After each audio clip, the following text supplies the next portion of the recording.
दोस्तों आज हम आपको बताएंगे कि आईएएस और पीसीएस में मेन डिफरेंस क्या होता है। साथ ही साथ आपको बताएंगे कि आईएएस और पीसीएस में सबसे ज़्यादा सैलरी किसकी होती है और सबसे ज़्यादा फैसिलिटीज़ किसको मिलती हैं। यह बात तो हम सभी जानते हैं कि यूपीएससी एग्ज़ाम दुनिया की सबसे कठिन एग्ज़ाम में से एक है। इसके लिए उम्मीदवार कई सालों तक मेहनत करते हैं और फिर एग्ज़ाम देते हैं। देश की सेवा करने की जिम्मेदारी उठाने वाले आईएएस और पीसीएस ऑफिसर भी इसी एग्ज़ाम को देकर पास होते हैं। यूपीएससी में प्री मेंस एग्ज़ाम और इंटरव्यू राउंड होते हैं। तीनों चरणों को पास करने के बाद उनकी रैंक के मुताबिक उन्हें पोस्ट मिलती है।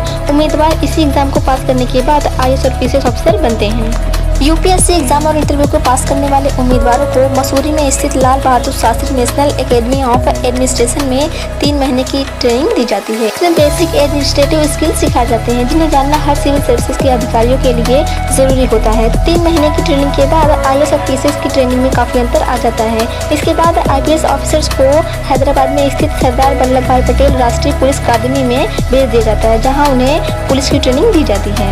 इस ट्रेनिंग में आईपीएस ऑफिसर्स को घुड़सवारी, परेड और हथियार चलाना सिखाया जाता है। दूसरी ओर आईएएस ऑफिसर्स को मसूरी में ही अपनी पूरी ट्रेनिंग पूरी करनी होती है। इन्हें पूरा करने के बाद प्रोफेशनल ट्रेनिंग शुरू होती है जिसमें एडमिनिस्ट्रेशन, पुलिसिंग और गवर्नेंस के हर सेक्टर की जानकारी दी जाती है। अब इसके बाद आपको बताते हैं कि आईएएस और पीसीएस में सबसे ज्यादा सैलरी किसकी होती है। आईएएस ऑफिसर की सैलरी आईपीएस ऑफिसर से ज्यादा होती है क्योंकि उनकी जिम्मेदारियां भी ज्यादा होती हैं। पे कमीशन के बाद की बात करें तो एक आईएएस ऑफिसर की सैलरी 56,100 रुपीज से 2.5 लाख रुपीज प्रति महीने होती है। इसके अलावा एक आईपीएस ऑफिसर की सैलरी 56,100 रुपीज से लेकर 2,25,000 रुपए तक होती है। इसके साथ साथ आईएएस और आईपीएस ऑफिसर को पे बैड के अलावा कुछ अन्य सुविधाएं भी मिलती हैं। अब इसके बाद आपको बताते हैं कि आईएएस और आईपीएस ऑफिसर में सबसे ज्यादा पावरफुल कौन होता है।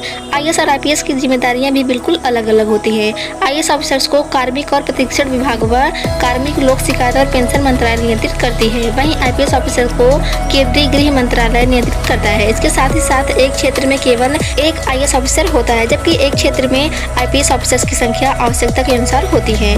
आईएएस ऑफिसर का वेतन आईपीएस ऑफिसर की तुलना में अधिक होता है। किसी भी क्षेत्र में एक आईएएस ऑफिसर एक ही होता है और आईपीएस ऑफिसर एक से ज्यादा होते हैं। भारत में आईपीएस ऑफिसर यानी कि इंडियन पुलिस सर्विस सबसे सम्मानित नौकरी में से एक है।